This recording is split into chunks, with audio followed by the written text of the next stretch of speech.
காவல்துறையின் அத்துமீறல்களை கண்டித்தோம். Popular front of இந்தியாவின் 2 உறுப்பினர்களை கடத்தி சென்று போலி நாடகம் ஆடிக்கொண்டிருக்கக்கூடிய காவல்துறையினரை வன்மையாக கண்டித்தோம். இன்று தேசம் தழுவிய இந்த கண்டன ஆர்ப்பாட்டத்தை பாப்புலர் ஃப்ரண்ட் ஆஃப் இந்தியா நடத்தி கொண்டிருக்கின்றது. இதன் ஒரு பகுதியாக இன்று நடைபெற்றுக் கொண்டிருக்கக்கூடிய இந்த கள்ளக்குறிச்சியின் ஆர்ப்பாட்டத்திற்கு தலைமையேற்று நடத்தி கொண்டிருக்கக்கூடிய எனது அருமை சகோதரன் யாசின் அவர்களுக்கும், இங்கு முன்னிலையில் வைத்துக் கொண்டிருக்கக்கூடிய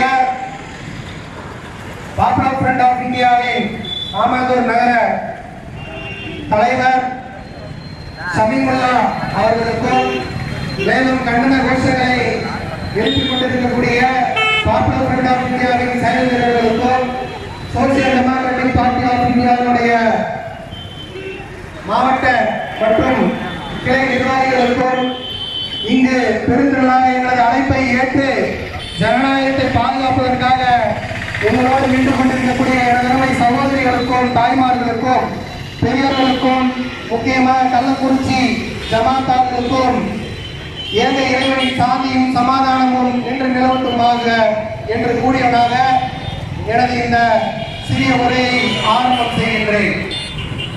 இன்று நடைபெற்றுக் கொண்டிருக்கக்கூடிய இந்த கண்டன ஆர்ப்பாட்டம் என்பது ஏதோ பாப்புலர் ஃப்ரண்ட் ஆஃப் இந்தியாவுக்கு பிரச்சனை வந்துவிட்டது, பாப்புலர் ஃப்ரண்ட் ஆஃப் இந்தியாவுடைய 2 சகோதரர்களை கைது செய்துவிட்டார்கள், அதற்கான ஒரு கண்டன ஆர்ப்பாட்டம் என்று யாரும் நினைத்துவிடக் கூடாது. ஏனென்றால் எங்களது சகோதரர்கள் கைது செய்த நடவடிக்கை என்பது இது புதிது அல்ல, நாங்கள் பழகிய ஒன்றுதான். இன்னும் கூட போனால் யூபியிலே நாங்கள் இதை எதிர்பார்த்துதான் களமாடி கொண்டிருக்கின்றோம். யூபியிலே பாப்புலர் ஃப்ரண்ட் ஆஃப் இந்தியாவினுடைய வெறும் தற்காலிக கமிட்டி மட்டும்தான் செயல்பட துவங்கி இருக்கின்றது. இப்பொழுதே இவ்வளவு அடாவடிகள் அங்கு அரங்கேற்றப்படுவது என்று சொன்னால் இன்னும் என்ன நிகழும் என்பதை அனைத்தையும் கணக்கச்சிதமாக துல்லியமாக புரிந்து கொண்டுதான் நாங்கள் அங்கே கால் பதித்திருக்கின்றோம். எனவே நாங்கள் நீதித்துறையை கொண்டு நாங்கள் வழக்காடி எங்களுக்குண்டான நீதியை பெற்றுக் கொள்வோம். அதுவல்ல இங்கு பிரச்சனை. இங்கு பிரச்சனை என்னவென்றால் யூபியிலே என்ன நடந்து கொண்டிருப்பது, என்ன நடந்து கொண்டிருக்கின்றது என்பதை தேசம் முழுவதும் உறக்க கூறுவதுதான் எங்களது நோக்கம். அதுதான் இந்த கண்டன ஆர்ப்பாட்டத்தினுடைய மைய புள்ளி என்பதை அனைவரும் நினைத்துக் கொள்ள வேண்டும். அப்படி என்ன யூபியிலே நடந்து கொண்டிருக்கின்றது? இந்து ராஷ்டிராவை அமல்படுத்துவதற்கு யூபி ஒரு முன்மாதிரி மாநிலமாக திகழ்வதாக கூறிக்கொண்டிருக்கிறார்கள். RSS இந்து ராஷ்டிரா இந்தியாவிற்கு வர வேண்டும் என்றால் அதற்கு ஒரு முன்மாதிரி மாநிலமாக யூபியை அவர்கள் கூறிக்கொள்கின்றார்கள். RSS காவி பொங்கல்கள் அது என்ன ஒரு முன்மாதிரி மாநிலம் என்று நாம் சிந்திக்க கடமைப்பட்டிருக்கின்றோம். அந்த மாநிலத்தினுடைய முதலமைச்சரை பற்றி நாம் தெரிந்தோம் என்று சொன்னால் நாம் ஆயிரக்கணக்கான குழந்தைகள் இறந்தது, அதை பற்றி சற்றும் கவலை இல்லாத இந்த யோகி ஆதித்யநாத் மாடுகளுக்காக ஏசிய அறையை உருவாக்கி மாடுகளை பராமரித்துக் கொண்டு மாட்டு மூத்திரத்தை குடித்துக் கொண்டிருக்கக்கூடிய ஒரு கேடுகட்ட ஒரு முதலமைச்சர் தான் யோகி ஆதித்யநாத். இப்படியாப்பட்ட ஒரு கேவலமான ஒரு ஆட்சியை நீங்கள் எங்கேயாவது கண்டதுண்டா, கேள்விப்பட்டதுண்டா? மனிதர்களுக்கு இங்கு மரியாதை கிடையாது, மாடுகளுக்கு தான் மரியாதை.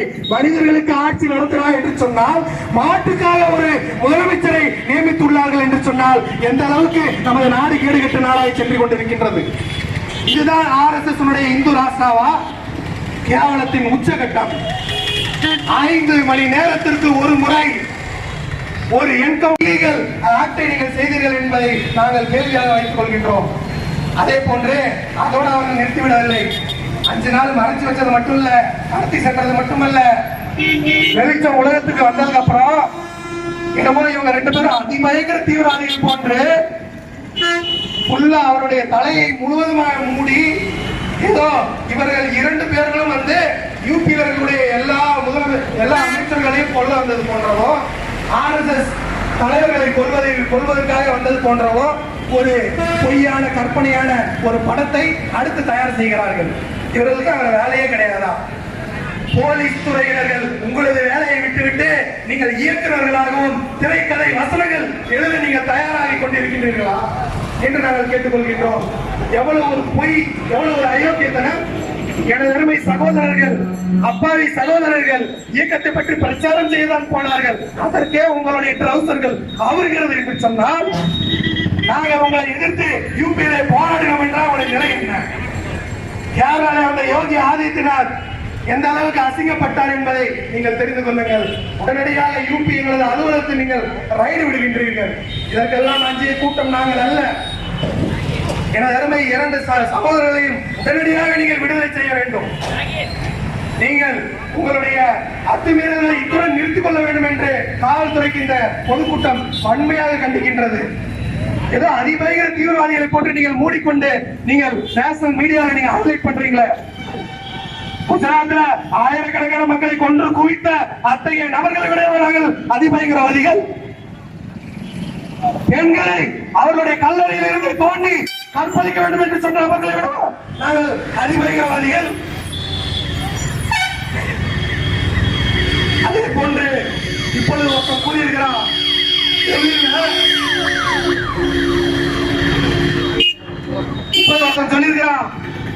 இந்து ஆர்மி. அம்மா சொல்றான், என்ன சொல்றான்? இந்து ஆர்மியோடைய தலைவர் என்ன சொல்றாரு?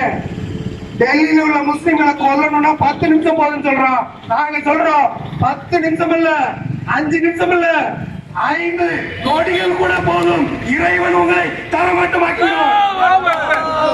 படைத்த இறைவன் நாடினார் என்றால் 10 நிமிஷம் இல்ல, 10 நொடி இல்ல, 3 வினாடிகளில் 3 நொடிகளில் உங்களை போன்ற அயோக்கியர்களை இந்திய ஜனநாயகத்துக்கு எதிராக உங்களை தரைமட்டமாக்கிடுவான். நீங்கள் வரலாறு எடுத்து படித்துக் கொள்ளுங்கள்.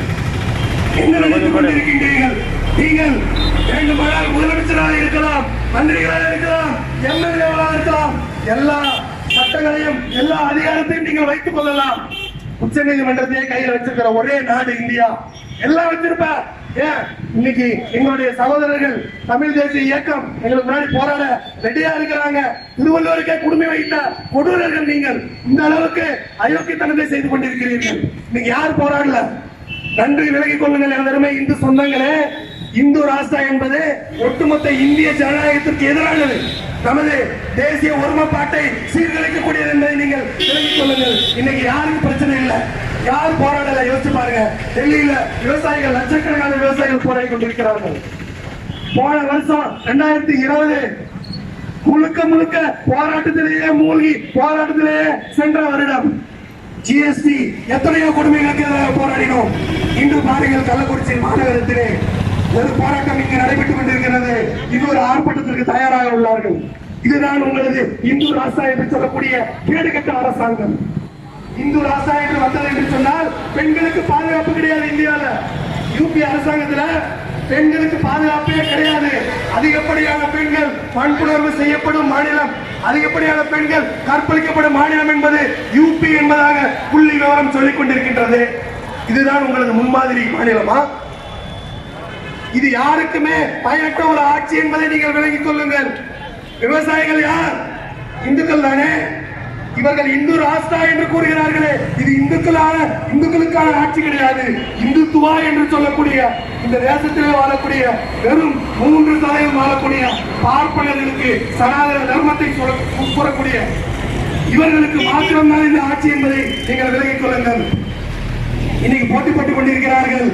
யோகி ஆதித்யநாத்தா, அமித்ஷாவா, அடுத்து யார் பிரதமர் ஆவது என்று போட்டிக் கொண்டிருக்கிறார்கள். போட்டி போடுவதற்கு எண்ணத்திற்காக இருக்கக்கூடிய ஆயுதம் சிறுபான்மை மக்களை கொண்டு குவிப்பது, அடித்தட்டு மக்களை அவர்களை அடி வயிற்றில் அடிப்பது, விவசாயிகளை கார்பரேட் நிறுவனங்கள் தாரை வார்ப்பது, இப்படியாக ஒவ்வொரு பொதுத்துறை நிறுவனங்களும் தனியார் மயமாக்கப்படுவது, அனைத்து செயல்களையும் அரங்கேற்றினால் இவர் அடுத்த பிரதமர் ஆவாராம். எந்த அளவுக்கு ஒரு திட்டம்! இந்த பாசிச பாஜக அரசாங்கம் இந்த தேசத்திற்கே எதிரான தேச விரோதி என்பதை நாம் விலகிக் கொள்ள வேண்டும். எனவே இந்த ஆர்ப்பாட்டம் வாயிலாக பாப்புலர் ஃப்ரண்ட் ஆஃப் இந்தியா எங்களது 2 சகோதரர்களையும் உடனடியாக விடுதலை செய்ய வேண்டும் என்ற கோரிக்கையை முன்வைக்கின்றது. இரண்டாவதாக, இந்த தேசத்தினுடைய ஒழுங்கை நீங்கள் கடைபிடிக்க வேண்டும். யூபியிலே ஆளக்கூடிய யோகி ஆதித்யநாத்தினுடைய இந்த இந்து ராஷ்டிராவை அனைத்து மக்களும் ஒன்று சேர்ந்து எதிர்த்து இவர்களை தேசத்தை விட்டே முறியடிக்க வேண்டும், தேசத்தை விட்டே துரத்தி அடிக்க வேண்டும். இவர்கள் ஒட்டுமொத்த இந்தியர்களுக்கே எதிரானவர்கள் என்பதை நாம் விலகிக் கொள்ள வேண்டும். எனவே இது போன்ற கோரிக்கையை முன்வைத்துதான் பாப்புலர் ஃப்ரண்ட் ஆஃப் இந்தியா இன்று இந்த ஆர்ப்பாட்டத்தை நடத்திக் கொண்டிருக்கின்றது. பாப்புலர் ஃப்ரண்டுக்கு பிரச்சனை வந்துச்சுங்கிறதுக்காக கிடையாது இந்த ஆர்ப்பாட்டம். இந்திய தேசத்திற்கு இன்று ஒரு பிரச்சனை வந்து கொண்டிருக்கின்றது. இந்து ராஷ்டிராவை அமைப்பதற்காக அவர்கள் புரிதளித்துக் கொண்டிருக்கின்றார்கள். அதை தடுத்து நிறுத்த வேண்டிய கடமை ஒவ்வொரு இந்திய குடிமகனுக்கும் உண்டு. அதற்கான ரோல் மாடலாக, இந்து ராஷ்டிராக்கான ரோல் மாடலாக இவர்கள் யூபியை கையில் எடுத்திருக்கிறார்கள். ஓ பாசிச கும்பல்களே, நீங்கள் யூபியை ரோல் மாடலாக எடுத்தீர்கள் என்றால், பாசிச ஆட்சியை நிறுவுவதற்காக யூபியை நீங்கள் ரோல் மாடலாக எடுத்தீர்கள் என்றால், பாசிச வீழ்ச்சியின் முதல் மாநிலமாக யூபியை நாங்கள் ஆக்கியே தீர்வோம். பாப்புலர் ஃப்ரண்ட் ஆஃப் இந்தியாவின் ஒவ்வொரு செயல் வீரர்களும் முன்னேறி நின்று யூபியின் பாசிச பாஜகவின் அரசாங்கத்தை முடிவில் கொண்டு வர நாங்கள் முயற்சிப்போம். அதற்கான அடி இப்பொழுது உங்களது நெஞ்சில் விழுந்து கொண்டிருக்கின்றது. யூபியிலே எங்களது தற்காலிக கமிட்டிக்காகவே உங்களுடைய ட்ரௌசர்கள் கலந்துகிறது. நாங்கள் செய்கின்ற ஒவ்வொரு போராட்டமும் என்ஆர்சி சிஏல நாங்கள் போராடிய அந்த வியூகங்கள் உங்களை ஸ்தம்பிக்க வைக்கின்றது, உங்களது தூக்கத்தை கெடுக்கின்றது. அதனால்தான் நீங்கள் பாப்புலர் ஃப்ரண்டை எப்படியாவது சரி கட்டி விடலாம் என்று யூபியிலே நீங்கள் நினைத்துக் கொண்டிருக்கின்றீர்கள். உங்களுடைய இந்த கனவு ஒரு காலம் பலிக்காது. ஏனென்றால் ஹஸ்புனல்லாஹ் வ நிஅமல் வக்கீல், எங்களோடு இறைவன் இருக்கின்றான். இதை விட வேறு என்ன எங்களுக்கு தேவை? எங்களோடு இறைவன் இருக்கின்றான். எங்களோடு எங்களது அருமை இந்து சொந்தங்கள் இருக்கிறார்கள், கிறிஸ்தவர்கள் இருக்கின்றார்கள், தலித்துகள் இருக்கின்றார்கள். இந்த நாட்டினுடைய பெரும்பான்மையான மக்கள் எங்களுடன் இருக்கின்றார்கள். நீங்கள் ஆரியர்கள், நீங்கள் வெறும் சிறுபான்மையினர்கள் அந்த நாட்டில் என்பதை மறந்து விடாதீர்கள். எனவே ஒன்று, எங்களோடு சேர்ந்து இந்த நாட்டினுடைய ஜனநாயகத்தை விரும்புங்கள். இல்லை இல்லை, நீங்கள் விரும்பவே மாட்டீர்கள். எப்படி கைபர் போன் கலைவான் வழியா நீங்கள் உள்ளே வந்தீர்களோ அப்படியே நீங்கள் துடைத்தெடுக்கப்படுவீர்கள். அதனுடைய காலம் வெகு தொலைவில் இல்லை. அதற்கான போராட்டம் தான் பாப்புலர் ஃப்ரண்ட் முன்னெடுத்துக் கொண்டிருக்கின்றது. இன்ஷா அல்லாஹ் விரைவில் அது நடைபெறுத்தப்படும். எங்களுடைய யூனிட்டி மார்ச்சினுடைய பரேடினுடைய எங்களுடைய சகோதரனுடைய ஒவ்வொரு அடியும் உங்களது நெஞ்சில் விழுந்த இடி என்பதை நீங்கள் உணர்ந்து கொண்டீர்கள். அதனால்தான் இன்று நீங்கள் இன்று எங்களுடைய சகோதரரை குறிவைத்து நீங்கள் அராஜகத்தை கட்டவிழ்த்து விட்டிருக்கிறீர்கள். Unlawful act prevention act, unlawful activities prevention act என்று சொல்லக்கூடிய யுஏபிஏ கருப்பு சட்டத்தை எதற்காக நீங்கள் இவர்கள் பதிவு செய்கின்றார்கள் என்று தெரியுமா? எதற்காக பதிவு செய்கின்றார்கள்? இந்த அட்டுழியங்களையும் மதராசிலே நடந்த எனது தலித் சகோதரியுடைய கற்பழிப்புக்காக நீதிக்காக குரல் கொடுத்தவர்கள் மேல யுஏபிஏ ஆக்ட் கற்பழிச்சவர்கள் இன்னைக்கு சுதந்திரமாக செஞ்சிட்டு இருக்கலாம். யாரெல்லாம் இன்று அயோக்கியத்தனம் செய்கிறார்களோ நமது நாட்டில் அவர்களுக்கு வெகுமதிகள் வழங்கப்படுகின்றன, பதவிகள் வழங்கப்படுகின்றன. உச்ச நீதிமன்றத்துடைய நீதிபதி RSS எழுதி கொடுத்த அந்த தீர்ப்பை வாசித்ததன் காரணமாக இன்று அவர் MP, member of the parliament. இப்படி நீங்க ஒரு தவறு செய்யுங்கள் உங்களுக்கு சன்மானம் வழங்கப்படும் என்ற அடிப்படையில ஒவ்வொருத்தரும் இன்னைக்கு போட்டி போட்டுட்டு இருக்கிறான். ஒவ்வொரு மாநிலத்திலும் போட்டு போட்டுட்டு இருக்கிறான். மாநில நலனில் அக்கறை கிடையாது, மக்களின் நலனில் அக்கறை கிடையாது. யார் அதிகமா முஸ்லிம்களையும் இங்க இருக்கக்கூடிய கீழ் ஜாதி இந்துக்களையும் தலித்துகளையும் யார் அதிகமா கொள்றாங்கிறதெல்லாம் இவருடைய போட்டி இருந்து கொண்டிருக்கின்றது. யார் அதிகமா இந்தியாவை விற்கிறாங்கிறதெல்லாம் இவருடைய போட்டி இருந்து கொண்டிருக்கின்றது. எனவே தேசத்தை சுக்குநூறாக ஆக்கி கொண்டிருக்கக்கூடிய இந்த சக்திகளுக்கு எதிராக நாம் போராட வேண்டும். வெங்காய விலை ஏறிச்சுன்னா வெங்காயம் இல்லாம சமைங்க, பெட்ரோல் விலை ஏறிச்சுன்னா நடந்து போங்க. ஏன் நீங்க தான் வந்து போய் காட்டுங்களேன் எங்களுக்கு எப்படி நடந்து போறதுங்க. எந்த அளவுக்கு முட்டாள்தனமான அறிக்கைகளை நீங்கள் விட்டுக் கொண்டிருக்கின்றீர்கள். நீங்க நினைச்சுக்கிட்டீங்க எல்லாம் உங்க கையில இருக்குன்னு. எந்த அளவுக்கு அநியாயம் அக்கிரமம் முன்னேறி செல்கின்றதோ அதே அளவுக்கு நீதி உங்களை தடுத்து நிறுத்தும். அதற்குண்டான காலம் வெகு விரைவில் வந்துவிட்டது. எப்படி நீங்க இந்த அளவுக்கு வேகமா ஓடிட்டு இருக்கீங்களோ அதே போன்று நீங்கள் தடுத்து நிறுத்தப்படுவீர்கள். சத்தியம் வந்துவிட்டது, அசத்தியம் அழியும், அசத்தியம் அழிந்தே தீரும் என்ற இறைவனுடைய வசனத்தை கூறிக்கொண்டு நிறைவு செய்கின்றேன். நன்றி. நன்றி சகோதரர் ராஜ் அவர்களே. அடுத்தபடியாக கன்னட கோஷம் இருக்க பாப்பர்களுடைய செயலர் சகோதரர் ஆர்வம் நடைபெறும்.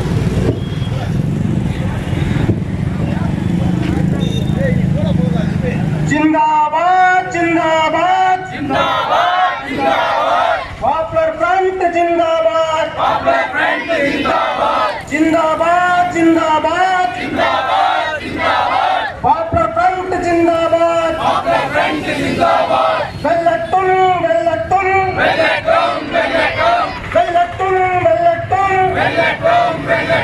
ஜனநாயகம் வெல்ல பாசிசத்தை தோற்கடிப்போம் தேசத்தை பாதுகாப்போம் கட்டி எழுப்போம் கட்டி எழுப்போம் கட்டி எழுப்போம் கட்டி எழுப்போம் திப்போனும் கனவு தேசத்தை கட்டி எழுப்போம் கட்டி எழுப்போம் அஞ்ச மாட்டோம் அனைத்து முறைக்கு அஞ்ச மாட்டோம் குரல் கொடுப்போம் நீதிக்காக குரல் கொடுப்போம் நீதிக்காக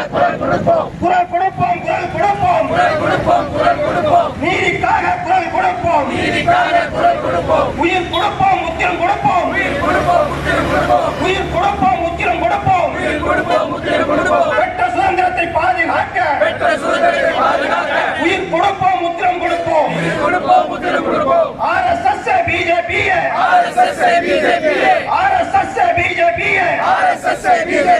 ஆட்சி கொண்டு அதிகாரம் கொண்டு அடிமைப்படுத்த நினைக்காதே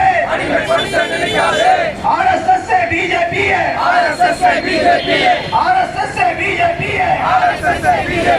அடிமைப்படுத்த நினைக்காதே விடமாட்டோம் அடிமைப்படுத்த விடமாட்டோம் ஜிந்தாபாத்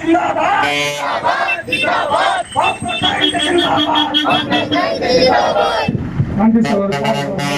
இறுதியாக ஆப்பரேஷன் டாக்டருடைய செயற்குழு உறுப்பினர் சகோதரர் சல்மான் அவர்கள் நன்றி உரையாற்றுவார்கள்.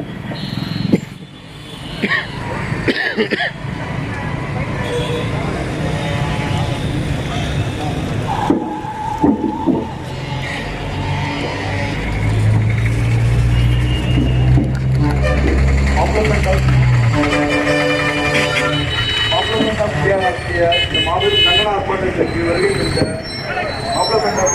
மாவட்ட நிர்வாகிகளுக்கும் மாவட்ட செயலாளர் திரு தாசிம் அவர்களுக்கும்